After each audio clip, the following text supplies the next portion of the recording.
البرغل الأحمر. شوفونه هذا متواجد بالسوق، برغل أحمر خشن يكون مو ناعم. هاي النقعة تقعد 10 دقائق ربع ساعة بالماي. مثلا عندنا كيلو برغل أحمر مقابله كيلو لحم عجل. فنشرخها نقعة ربع ساعة، بعدين نشرخها مع كيلو لحم مقابله. لا أنا محضر العجينة كنت شرختها، فد شوية بصل وقرفة دارسين وشوية ملح وسبع بهار، 7 بهار وملح وقرفة وبصل، فرد راسين بصل ويا كيلو لحم.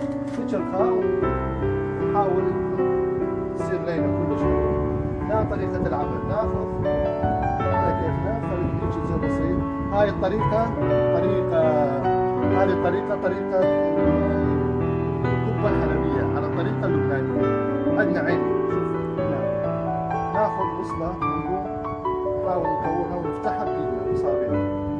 كلش سهلة بسيطة حبايبي، تقدرون تسووها بالبيت. هاي طريقة مال البيت.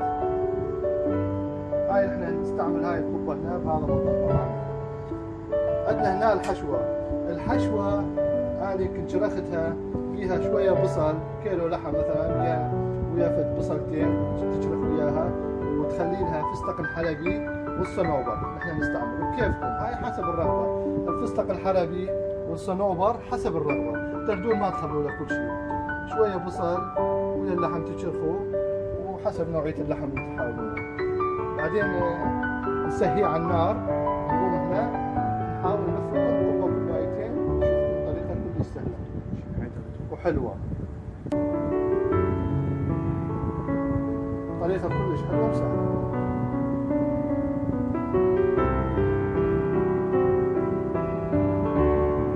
شوفوا حبايبي حلوة القبة كلش حلوة.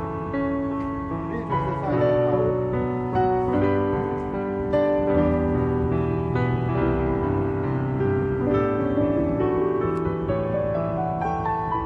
هاي طريقة كلش حلوة. ناخذ العجينة نحاول نفتحها.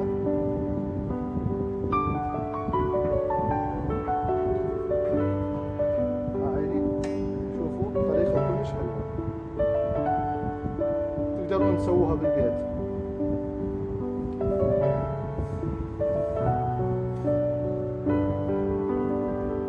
شوفوا عيني كلش حلوة. نحاول نسويها حلوة إن شاء الله مرة ثانية بالأيام القادمة نسوي لكم غير نوع.